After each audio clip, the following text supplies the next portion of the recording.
Good evening, Zimbabwe and the world from wherever you're watching. Welcome once again to Make Your Mark with SOTZIM. As you know, every week we come with some really interesting discussions centered on COVID-19 and how various members of the battlefield, as we like to use that analogy, are mobilizing, drawing people in, ensuring that communities, the communities that they serve specifically, remain safe, remain vigilant and knowledgeable on key topics that are of interest to Zimbabweans in the diaspora, and anybody else who is joining us on that particular evening. I am really interested in tonight's topic, which is an education for me, as I'm sure it will be for many watching. We have got an interfaith panel tonight. So we are talking about a different angle of the front line, which is around spiritualism, how communities are dealing with the emotional strain, the spiritual strain that a horrible pandemic like COVID-19 would bring. On tonight's panel, we've got Anand Patel, who's a Hindu. We have Pastor Tinashe Sydney, who's a Christian pastor.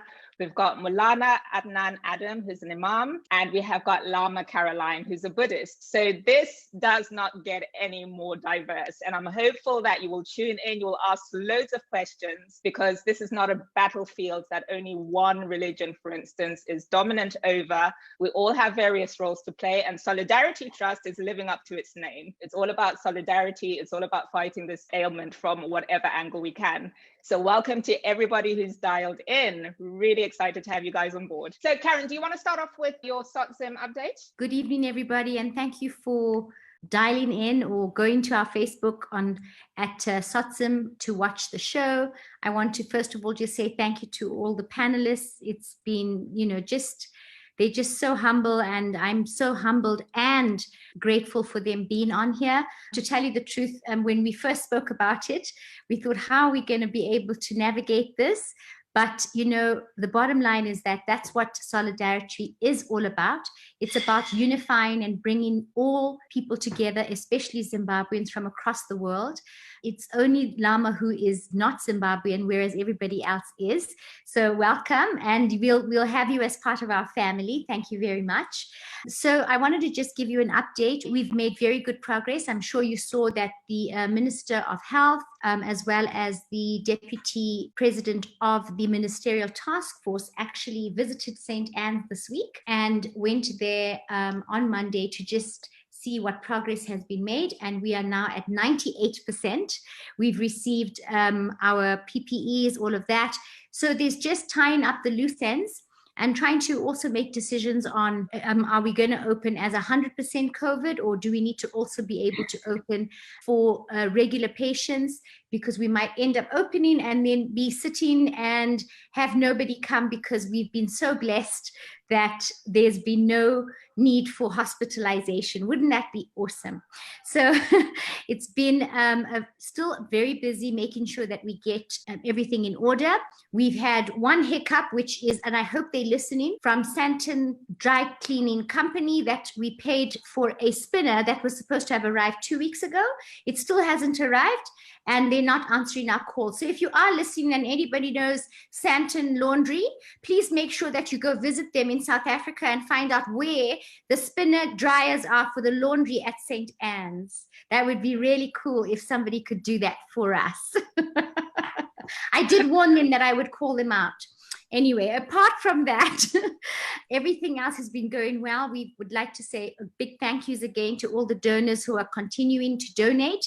We've had Imara, who's donated $5 million Zimbabwe dollars to St. Anne's, which is fantastic. And we continue with this battle. And, the cases have increased. There's been a lot of it due to quarantine. We're trying to help and see how we can buttress the government to assist in the quarantine efforts. It's not easy. It's quite difficult. There's lots of people who want to come home, especially those who are now officially on holiday in Europe as well as in the States, who have finished writing their exams. So we'd like to be able to assist in that manner. We are very proud to say that the kitchen in Epworth has a donor, anonymous donor, and their children, up to 300 of them, are receiving 2 meals a day, which is really awesome. So we're very thankful to the donor and to Dr. Tendai Murisa, one of our trustees who managed to facilitate that. Thank you so much. You know, there's nothing worse than that feeling of a child who's hungry. So we thank God for that as well. So without any further ado, thank you so much, Mucha. I'll talk about the hotline before we end the program later on, because again, the 2019 brought to you from the Ministry of Health through Portraz and all the telcos in Zimbabwe who we're thankful to. If you have any symptoms or anything that needs to be done, call 2019. Thank you once again, and let's get on with this awesome panel. To anyone who's just joined, I'm seeing the numbers are creeping up slowly. Tonight we have an interfaith panel. Now, as you all know, politics and religion are two things that typically cause people to hold their breath or to just go for it. So we are here to really just understand the role that faith, that religion, that spiritualism is playing in the fight against COVID-19. And to level set this, I would like to just kind of start off by asking each panelist to give a really quick overview of what your faith is centered on. Those who watch this show and those who have picked up my style, this is never scripted. I never know what questions I'm going to ask. So as they respond, we're able to figure out what areas are of interest, what we want to expand on. But if you join in by asking questions on the Facebook page, we're able to tease out themes that I might not think of. So I am going to start perhaps with, let's start with the lady first, shall we? Lama Caroline, could you just give us a tenet of what your faith, what your belief structure is, and how that fits into the COVID fight and supporting communities around you? My name's Lama Caroline. Actually, Lama Michelle was supposed to be talking, but he couldn't be here today. But anyway, Lama Michelle and myself, we work in the Albaniano Healing Buddhist Meditation Center in North Italy, a Tibetan Buddhist center, okay? So what's Buddhism? Okay, the basic tenet, basic idea of Buddhism is ahimsa, non-violence, yeah? Which has many, many different aspects. But basically, what's Buddhism? Yeah? Every day, try and do one less negative action. Every day, try and do one more positive thing for others, the community, the environment. Try and control your mind. This is the teaching of the Buddha, okay? So that's the basic idea of Buddhism, okay? I suppose I'm going to move across now to Anand. Let us know about your kind of core, what drives you, what keeps you kind of going, what fuels you up. So I was born into a Hindu family, so Hindu background, upbringing for sure. And that's really based on, I think, day-to-day living philosophy.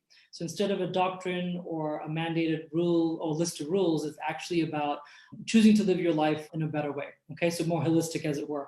Although I do really accept the fact that 80% of the world is theistic, or 20% are not, should I say. 80% do believe in God, but it is religion, I believe, I've got to know is it's a construct it's man-made, obviously, but more importantly, it's inherited from our parents and our grandparents. So that said, I think I'm more of a open-minded person when it comes to religion. I think every religion has things to learn from it. But Hinduism generally is based on a day-to-day lifestyle and just making choices, good choices to become a better person over time. That's what the documents say. And I'm sure as we speak, we'll find that there are some common threads in the core beliefs. So really interesting to start to tease those out. That's the book, Very Religion, to say that.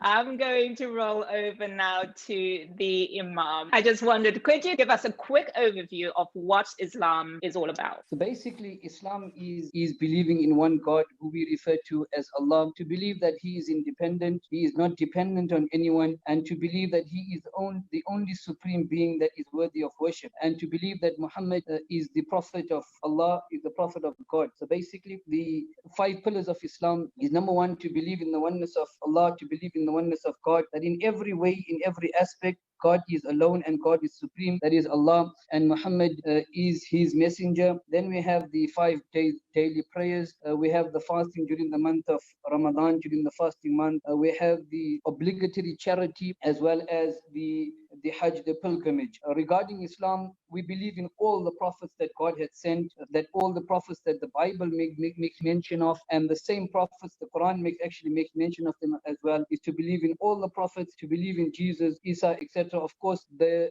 beliefs regarding those particular prophets will differ with regards to other religions. That's quite comprehensive. Thank you very much for that. And of course, last but not least, a religion that perhaps is more familiar to most Zimbabweans, Christianity. Over to you, Pastor Tinashe. Well, Christianity for us is one of the strongest faiths we believe, centers around a message of Jesus Christ, who is the theme of our faith. It's a message of love. It's a message of fellowship. It's a message of God's love for a broken humanity that came through his son, and that through faith in Christ, you would find peace, joy, eternal life. And it focuses on, I guess, the impact of God's life in a human life, and how that faith can be used as a tool to impact the world and those around us. So in a nutshell, that's what Christianity is about. So viewers, you've heard it all. We are talking to Buddhism, we're talking to Hinduism, we're talking Christianity, we're talking Islam. All of these being quite different beliefs, as in that the core of those beliefs are threads as well that merge. But what we can universally agree on, regardless of what we individually buy into, what we individually believe, is that when you are hit by a crisis,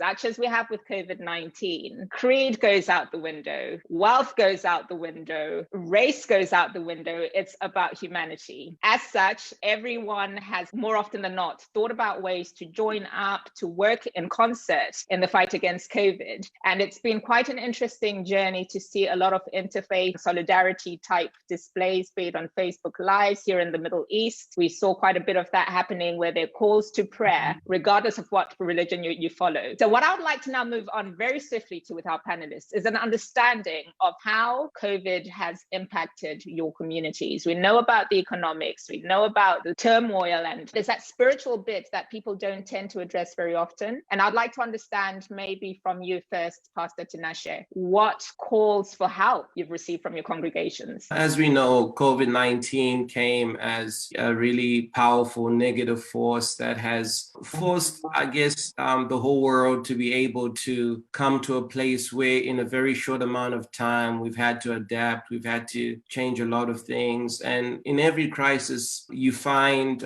people look for answers, people search for solutions. They look for solutions in their government, they look for solutions in the leadership around them. So we had to really respond very quickly. I mean, we found, especially during this pandemic, that people really needed a message of hope. With jobs shutting down, companies shutting down, people dying left, right, and center. It created such a negative spiral that we've had to come in to support the community, support our congregation, and just encourage them through such a difficult process, which I guess no one expected 2020 to start off at such a level. So you'd probably expect that with such a turn of events, people really need a lifeline and someone to reach out to. So we found that there's been an increase of dependency at this time, because when a pandemic strikes, people look for answers, and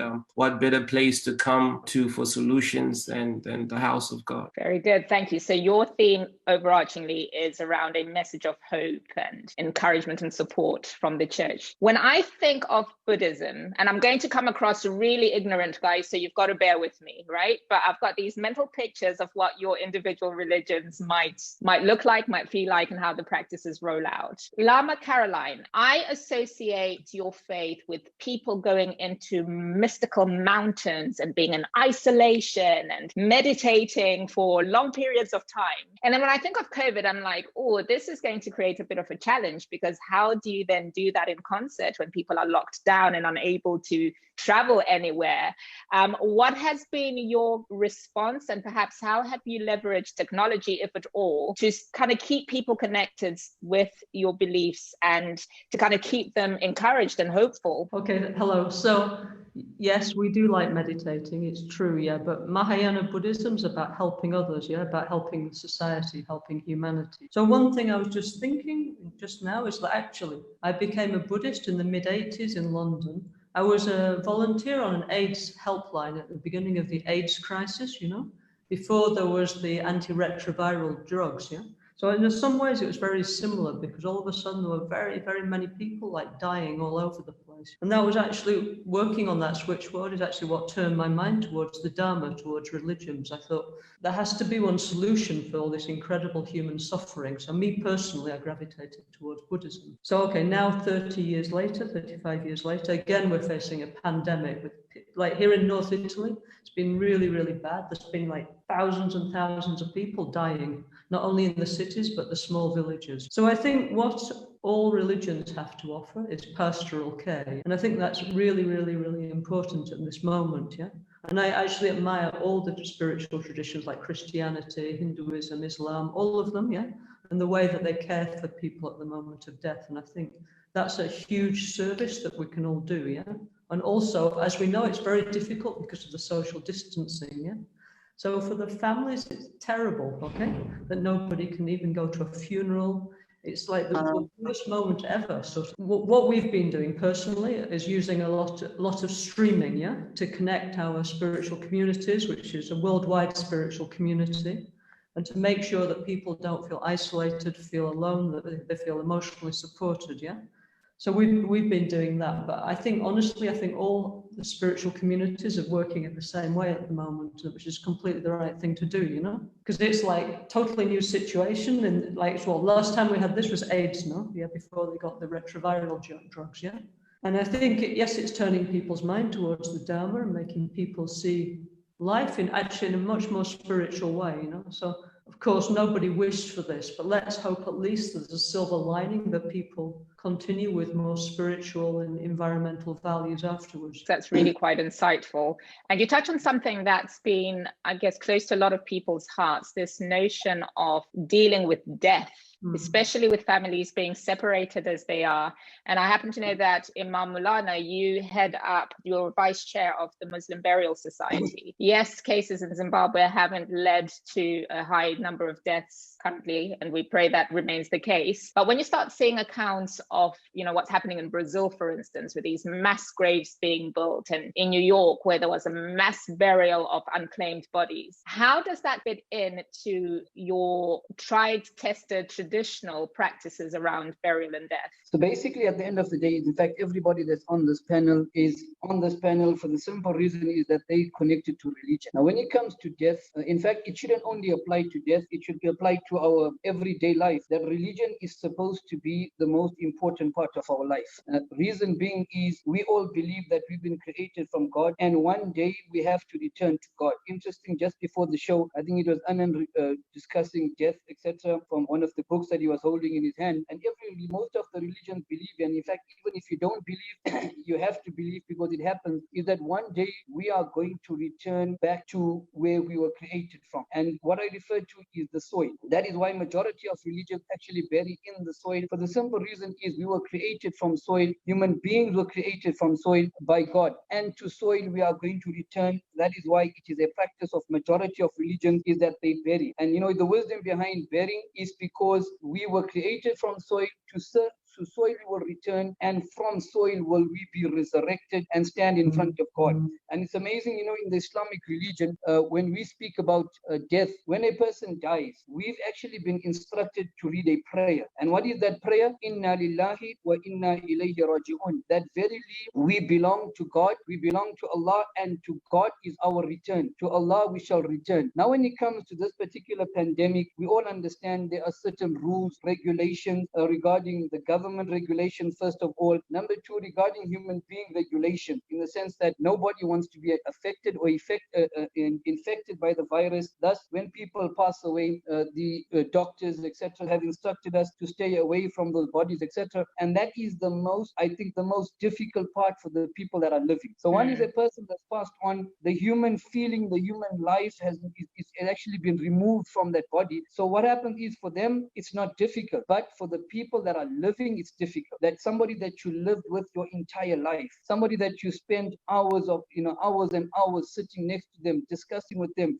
speaking to them, And we all know that majority of the people that have actually passed on because of this virus are the elderly. And usually what happens is, I don't know about the other societies and communities, in the Indian community, the Hindus, the Muslims as well, is we are very close to our elderly. We get our guidance from our elders, etc. And majority of the people that are passing on our elders. So what we do as a church, number one, is we try and comfort the people that are living. And we are entirely dependent on the advice that we will receive from medical practitioners regarding when a person passes away, etc. And a person, everybody has to go. Everybody is going to go, whether a person is going to die because of COVID or a person is going to die because of any other cause. I mean, people were dying before the COVID. People are dying due to coronavirus, due to the COVID. People are going to die in the future because of some other reason, etc. But we have to believe that life and death is in the hands of God, in the hands of Allah, etc. So we try and preach this to the people. But when it comes to how do we deal with the dead, we as a religion have been instructed that we will follow entirely whatever the medical teams, etc., advise us, and we will deal with the dead, with the deceased in that manner. So anyone watching, I'm sure you will agree with me that I've got my work cut out tonight. When you've got preachers on a platform such as this, I'm sure that we're going to hear it all. It's probably going to be a little bit difficult to squeeze a question in there, but I really appreciate all you guys. Thank you ever so much. I'm changing gears now to you, Anand. So this idea of loss and the trauma that goes with that, there is a typical quest for answers and, seeking for support. But if I think of that Zimbabwean, for argument's sake, who's in New York, little apartment, no access to human beings outside of what they might have virtually, talk us through what recommendations you would give for people to remain centered, for people to just kind of remain spiritually healthy through such traumatic circumstances. So, well, I think that's a great question, because the exact scenario you just gave right now is my nephew in New York right now. So I've got nieces and nephews sprinkled around the US and around the world. But I think one of the major important things when we're going through this situation, wherever we are, it's really about, the question of faith is related to COVID, but we're talking about now two things. External faith, being able to go to God, for example, and really give ourselves over to God in that relationship, as it were. But in the situation at hand, if someone's locked in a one-bedroom apartment, like my nephew is, and my twin sister in Austin, and really they're just living their lives, so therefore the faith has to come from internal. So just based on my environment and the upbringing, it's all about finding the answers within yourself. Because if we look at all religions, and as I said, I got a little collection of books, whether it's the Bhagavad Gita or the teachings of Buddhism or the Courses of Miracles or the Quran, it's all about God is within us. Each of us can find peace within ourselves. And really, what is faith besides another word for trust? Having trust in yourself, having trust in your God and your community. So I think when it comes to these scenarios, a lot of people I've been talking to, and I'm the lay person on this conversation here on the panel. I'm the guy who's just, giving some feedback. I don't head a church or anything. I'm just talking as somebody on the street who's really receiving information about religious messaging in my time on earth so far. And I would say the people I'm talking to are really looking inside themselves. Whether it's through meditation or simple silence, not everyone calls it meditation, or whether it's through journaling and looking into themselves. It's really helped a lot of the people I've been speaking to around the world, and of course in Zimbabwe as well. So the idea of front lines looks and feels different to quite a lot of people. You've got those who are associated purely with medical professionals. You've got those who think actually it's that mother who's desperately trying to protect her children. And then, of course, there are those who think that the church or religion, faith, should be recognized as full-on frontliners. I'm going to come back to you, Pastor Tinashe. So we know churches to be spaces where week in, week out, people come through and they're kind of getting live feeds and encouragement, almost a dose of spiritual feeding for the week. It's not quite the same doing it online, though, is it? So not being able to hug your fellow congregant and not being able to have a little cup of tea afterwards or go for lunch or whatever the customs might be, just make this quite a weird time to believe, because you're having to leverage technologies and means that perhaps don't feel natural or that don't maybe translate the spiritual side of things as well as we would if we were in a physical church. Can you talk us through how you've been able to navigate that? Because there are people who perhaps feel a little bit discouraged because they cannot come and interact. If my only interaction this week is going to church and I can't do that anymore, that's going to drive people a little bit stressed, right? So talk me through what you've been doing. That's an amazing question. And I guess what COVID-19 has done, especially for Christianity, is that it's had to quicken a process that was already beginning. I think in our circles of faith, we found that a lot of contemporary churches had already started going to online platforms, had already started incorporating technology in the way we worship in order to be able to reach. We live in a globalized world. We live in a world that's so interconnected, and people want things on the go, food on the go, Uber Eats, and also sorts of order on demand services. The same thing with faith. They wanted access to that message. So COVID-19 then brought us to a place where, we had to sort of fast track the use of technology in order to send our sermons. I guess in terms of the in-person experience, it's been a bit of a challenge because not everything can be taken online. As much as we would love to propagate the message that, as long as we have online services, it doesn't replace the kind of personal connection. That there is something about fellowship that's so central, especially to the Christian faith, and I guess to any form of faith, that people want something they can relate with. People, when we talk about worship, it's not just about worship to God, it's also related with worship involving each other. So we found that, being on an online platform has helped in terms of, we've managed to get the message out there. But at the same time, there are things that you can't really do online. And, the most we can do is sort of encourage people to look forward to those in-person meetings as well as online. But one of the things we've done, especially here in Australia and Canberra, is that during the COVID-19 pandemic, we got to a point where close to Easter, everything was locked down, everything was shut down, churches couldn't meet and gather. And we actually had to lobby the government to enable us to not only be able to stream live services from our various facilities, but at the same time recognize the value of the church, because you talked about frontline workers, and I believe that those who administer faith are frontline workers.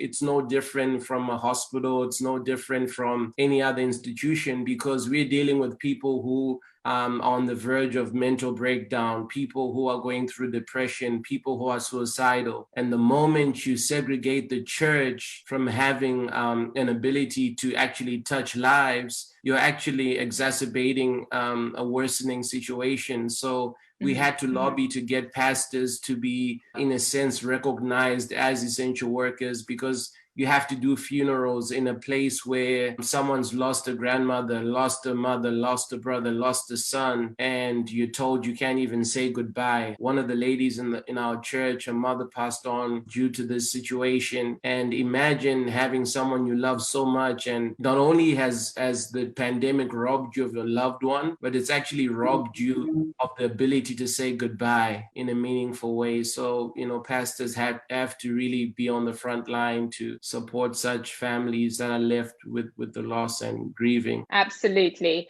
And I'm going to come over to you, Imam Maulana. I live in the Middle East, so I'm aware of the importance of prayer times. I've got a few mosques around me. The call to prayer is quite distinct. And, we associate Fridays with cars parked in the middle of the road because people don't want to be late for mosque. The fact that there's been this stay-at-home social distancing would have had quite an impact on the way that imams are needing to operate. Walk me through your experience, please. No, of course, definitely what you said is actually, I'd use the word sad that we cannot attend prayers, because when it comes to the Muslim faith, as you correctly said, we pray 5 times a day, every day, different from other religion that might pray even 3 or 4 times a week. We actually pray 5 times a day, every day of the year. So for the Muslim, it's this change, I would like to say sad, where we cannot attend the mosque, because any religion is defined defined and recognized by the church. So the moment what happens is, and even people within the house, they feel that going to the church is what is religion. But what we have done is,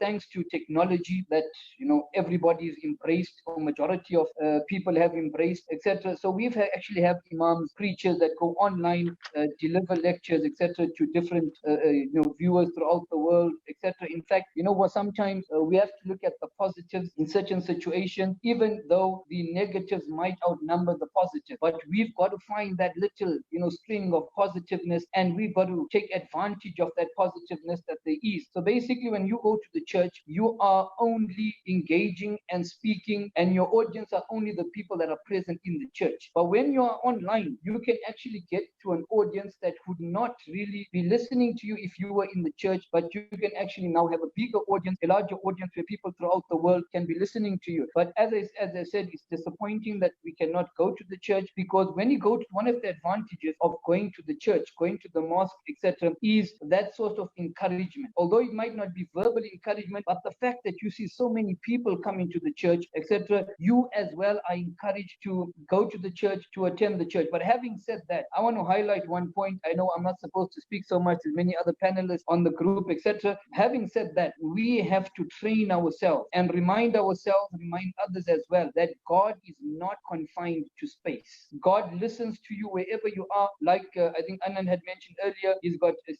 twin sister that's in one bedroom flat in America, etc. We have to remind ourselves that our God, Allah, is not only confined to the church. That when I go to the church, I'm going to meet God there. We have to remind our followers and remind the entire world, remind ourselves as well, that God is everywhere. So if I'm going to pray to God in the confinement of my house in one room, God is listening to me. God listens to all languages. God created languages. God listens to all languages. So we have to actually remind ourselves, remind others as well, that if I want to speak to God, I have a problem. And in this particular case of Corona, I'll just highlight one point and I'll end off on this. In this particular case of Corona, we have to ask ourselves that number one is, what is the cause? Where has it come from? And number two, the solution to it. And everything comes from God. So this coronavirus came from God. The reason behind why God sent it is, the wisdom only God knows. And the solution lies with God. And how do we get in touch with God? How do we get connected to God? Via prayer. All right. In all my years of going to church, I've learned not to believe when a preacher says my final point is, because it never is the final point. Oh, brilliant stuff. I'm going to come to you now, Lama Caroline. Pastor Tinashe touched on something that is quite poignant. The idea of somebody dying in isolation. So you've got two factors here. You've got the one factor of the patient and the fear that they go through, knowing that they may not come out of this alive. And then you've got family members and loved ones who are concerned. Where you are positioned to support and to reduce suffering, how have you been able to navigate this, particularly in Italy, where the rules have had to be that much stricter because of the high infection rate? Okay, thank you. I think everybody's had they've raised a lot of interesting points, yeah? So I think my teacher, Lama Ganchen Rinpoche, he said we have to stop calling it coronavirus and call it karunavirus. That means the virus of compassion, yeah? Because at the moment, collectively, we're overwhelmed by fear and also all kinds of incredible negative information. No?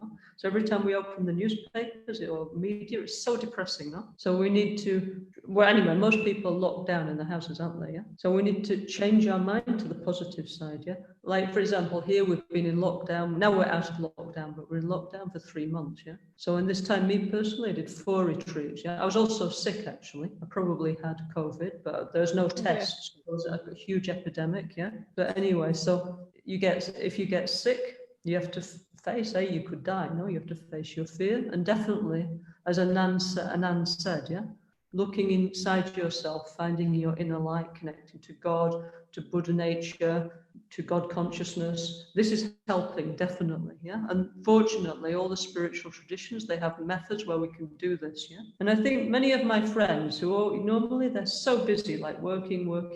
I mean, of course, nobody wanted this lockdown, no?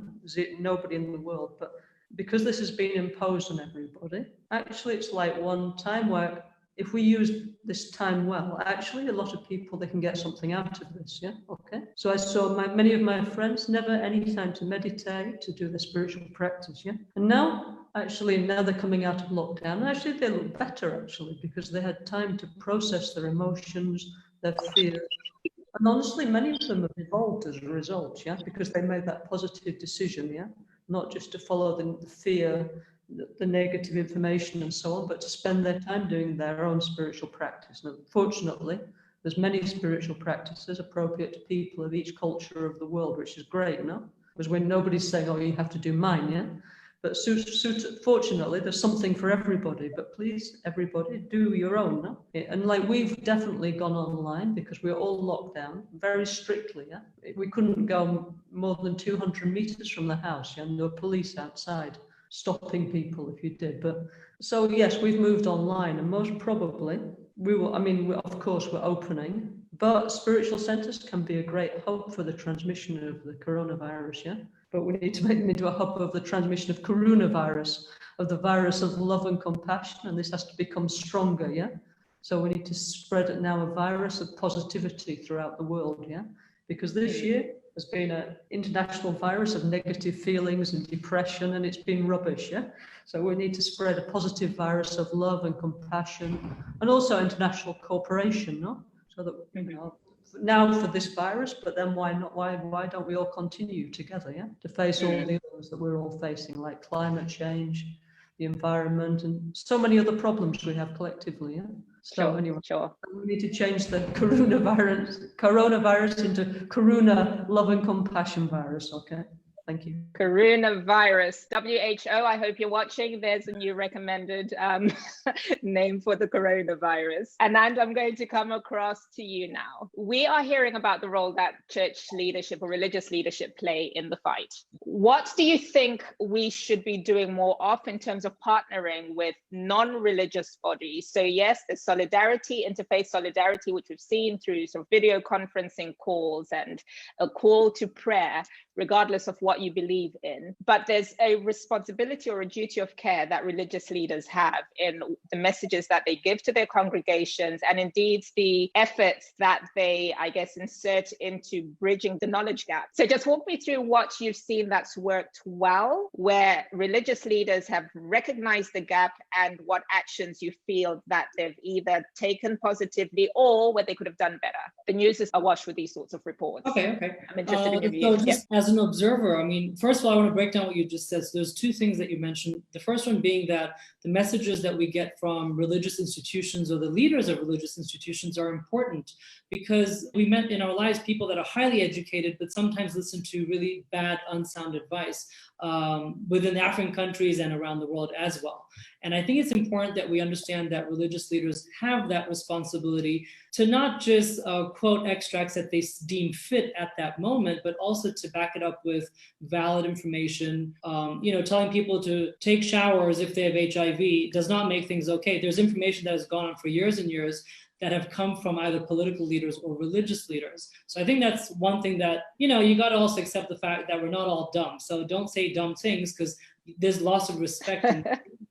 That's one thing that's important. But I think from what's happening now, besides calls to action for, combined prayer, etc., what we have seen, or what I think is important, is each community has to get movement and action to their social welfare committees. So I know, for example, certain communities like the Hindu community, like the Muslim, like the Christian communities, have actually got people to start doing physical. So while there's a spiritual element, and that, or the metaphysical, if you want to call it that, it's about religion, prayer, but we need to go onto the grassroots. Like, we need to translate that energy into something real. So social welfare committees put together for health packs, food packs, the real action items that are needed for people that, to be honest, don't even have access to internet like you and me, or heating like you and I do right now.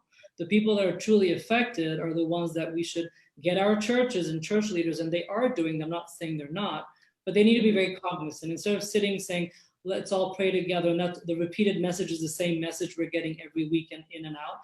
That means to me there's little action behind the words, and we need to be the ones that hold our religious leaders accountable for such activity. And have you found yourself doing anything unusual during COVID? So you've recognized And by that, I literally mean you've recognized that there's a societal gap that needs filling. Nobody's taking responsibility over it.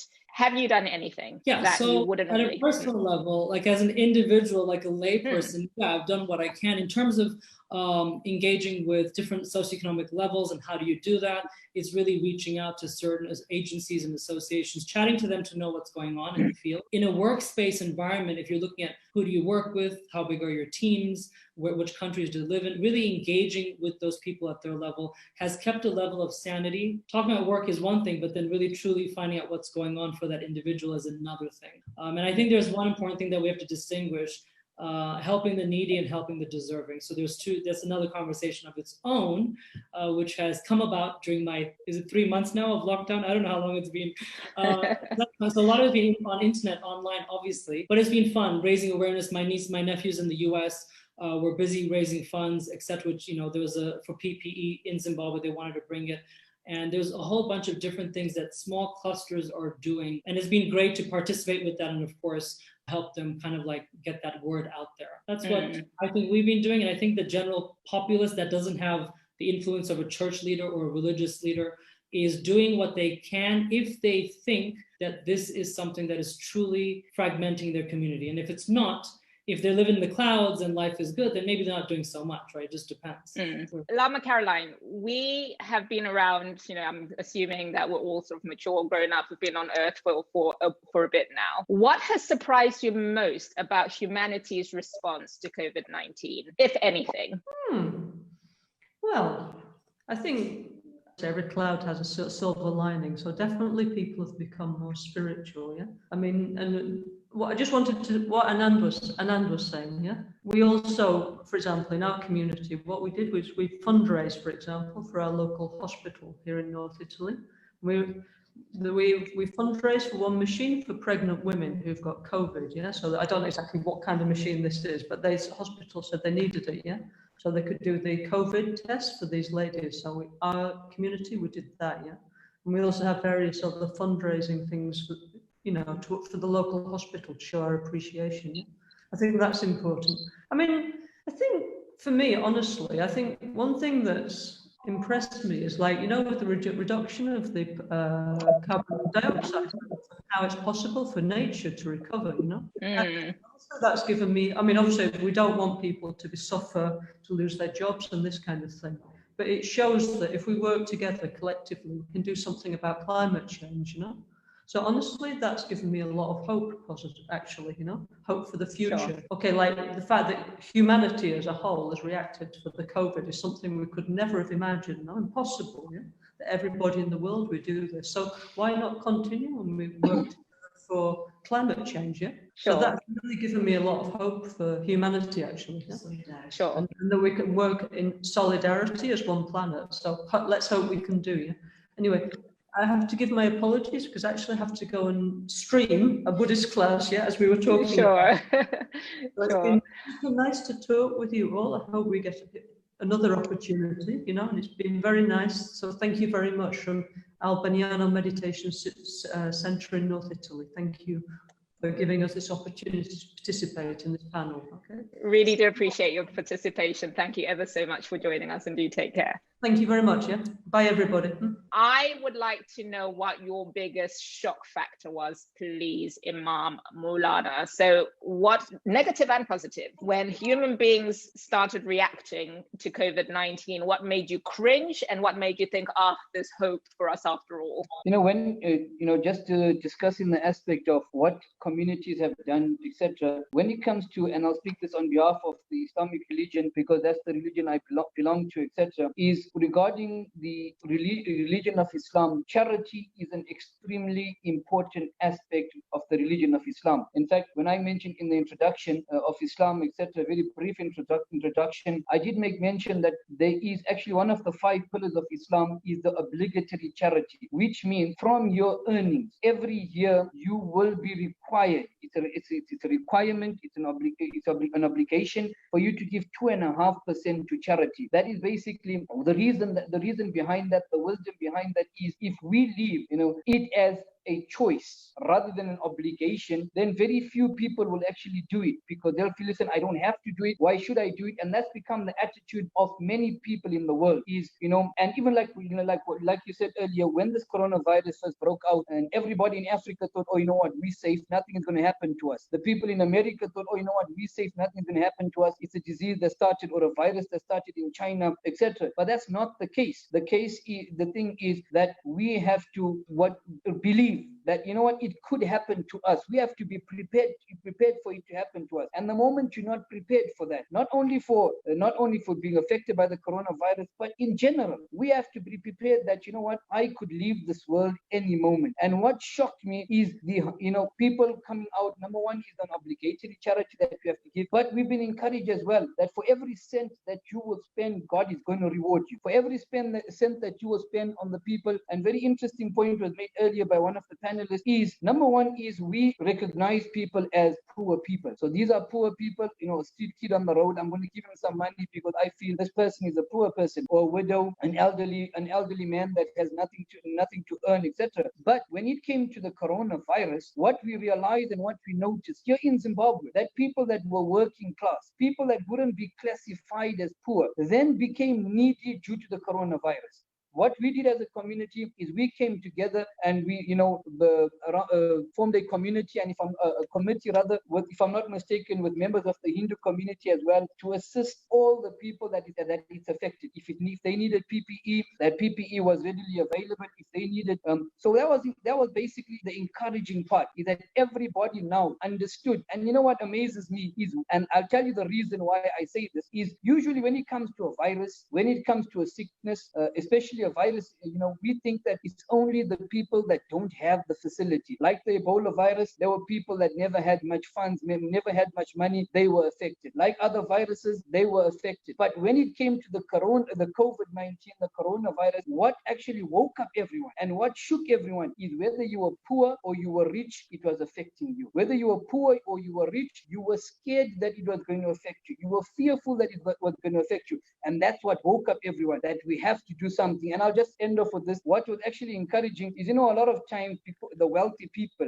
they spend a lot of time traveling. They spend a lot of time on journeys, going to the Middle East, going to Dubai, etc. Traveling to faraway destinations. But when they now had to, go into lockdown, couldn't travel. They then now, when they sat down, they gathered their thoughts. And it's amazing that when you sit in one place and you gather your thoughts, there's so much that you can do that you wouldn't do on your travel. Right, absolutely. And you know what? What's really been brilliant about people's reactions to COVID-19, in my social discussions, you keep picking up on these themes where people have become very introspective and have kind of started to think more broadly about the role that they play in the world, in almost a metaphysical way. And I want you, before you leave, to please tell us the one thing that you would like to encourage anybody watching this show with. Encouragement on spiritualism, encouragement on religion, encouragement on just surviving something as nasty as COVID-19. I love this. This is like being on a hot seat here. Okay. One thing I can say is focusing on what you do affects you. Anything you do affects everyone else around you. So being a responsible citizen is one, and that's spirituality in itself. I think what we say in Hinduism is dharma, which is basically doing your duty, whatever you feel your duty is. How do you serve people around you? How do you serve the community? And the last one, we say the word artha, which means meaning, your meaning of life. So I think it's an opportunity for those of us that is to really reflect on these three items. So basically, what do you do for your karma or those around you, how you influence those people? What is your duty? What do you call your call to action for life is going to be? And the fact that there was those of us that have survived through Corona and all the other things going on in the world right now, I think we have to be grateful for that. And if we're going to be living a second life or a second chance, this is a great opportunity to look at your meaning of life. And those are very simple things or complex depending how you take it. But I think just reflecting on it, don't get overwhelmed about life. Take each day as it comes, be grateful for it every morning, and be thankful for the people that love you around you. I think those are the simple dictates of life. Those dictates are universally applicable. So layperson or not, you've been fantastic on the show. Thank you so much for your contribution. I am conscious you need to rush off. I'll see you guys soon. Take care, guys. Sure. You take care. Bye-bye. Pastor Tinashe, sorry, I haven't been ignoring you. One thing I have noticed is that I can't get away with not asking this question. What have you done as a Christian leader outside of the norm in addressing COVID-19 and the needs of society, maybe beyond your congregation even? Well, that's a good question. We had to think outside of the box. We had to come in to say, how can we make a positive difference in our society, in our community? I mean, you can never separate your faith from the environment in which you live. So we've had to come up with a plan to say, okay, how do you carry everyone along, apart from those in the church, but really in society in general? When people have a crisis, they always sort of huddle around those who can offer some support. So, personally looked at, okay, how can we visit some of those vulnerable people, perhaps those who were in isolation, they were more at risk, visiting them, making sure they're okay. Maybe they couldn't go to the shops, so we would then create some grocery packages where we would distribute food to them and bring them to their doorstep and things like that, just to check up on them, do video calls, and I guess a lot more digital interaction with them to be a support. But at the same time, I found myself in a dual role where as much as, you'd preach in the church, but you get to a point where even in the community, you sort of then have to sort of be an advocate for change, an advocate for helping, even certain political leaders sort of navigate the way forward to be able to say, okay, apart from locking everything down, things have to continue to go on. Life goes on beyond the virus. Shutting down meetings works for a moment, but at the end of the day, now we're dealing with the second pandemic, which is an economic pandemic. So people lose jobs, and that's another crisis in itself. Right. Well, absolutely. And you're going to have your work cut out for you for a while yet, I'm absolutely sure. If I had a fragile ego, I would have taken very personally the fact that we've lost all our panelists except Pastor Tinashe at this point. But I don't, thank goodness for that. They did send their apologies before we started that they needed to hop off early. So Pastor Tinashe is left with the stage. As we close, what would you like to encourage anyone watching this to remember, to contemplate on, to share even with their sphere of influence? Well, I think that's a good question. Early on in the year, I remember when the pandemic first started, and a few people came to me and asked me, okay, what should they do? They felt like the world was coming to an end. They just didn't know, are they going to live through this situation? And I guess my key message is we look beyond the season. The Bible teaches us something, that no matter what we go through, all things work together for good to them that love God, to them who are the called according to his purpose. So look forward to the future, look forward to tomorrow. Society has gone through these phases and seasons, even from early on pandemics, the Black Plague, and all these kind of things that came years ago, and just going beyond where you are now. If you live in the moment, you won't be able to embrace the future, because some people put their lives on pause because of a pandemic, but time doesn't remember the fact that there was a pandemic. When time comes and it goes, you're not going to get that time back. So we got to hit the ground running. We've got to recover what we've lost, and for them to know that things are going to be okay. We're going to be going into an unknown territory, but that's okay too. You don't always have to have all the answers to the puzzle. As long as you keep playing and you keep putting things together, eventually the picture comes clear. So that's my message, that let's keep fighting. Let's keep winning. Let's have a good time. Let's celebrate in spite of what's happening around. Keep a positive spirit. That's going to keep you healthy, keep your immunity strong. Being anxious and gloomy and negative won't necessarily be very beneficial. So I think if we just stay merry and happy and keep a positive tone, things are going to be okay. Amen. Thank you. Anyone who's just happened to stumble upon this show, where have you been? You should know every single Thursday at the same time, Make Your Mark with SOTZIM is on. We've had a really interesting panel tonight that's talking inter-religion, interfaith. We had two monotheistic religions represented in Christianity and in Islam. We've had a Buddhist and we've had a Hindu. And all of them are giving their various perspectives of what role faith plays in the fight against COVID-19. Before I do my final wrap up, I know that Karen is going to want to say something about SOTZIM, but I shall come back to this. I'm hopeful that if you haven't seen the show, you're going to replay it and watch, because there are a lot of nuggets to learn from.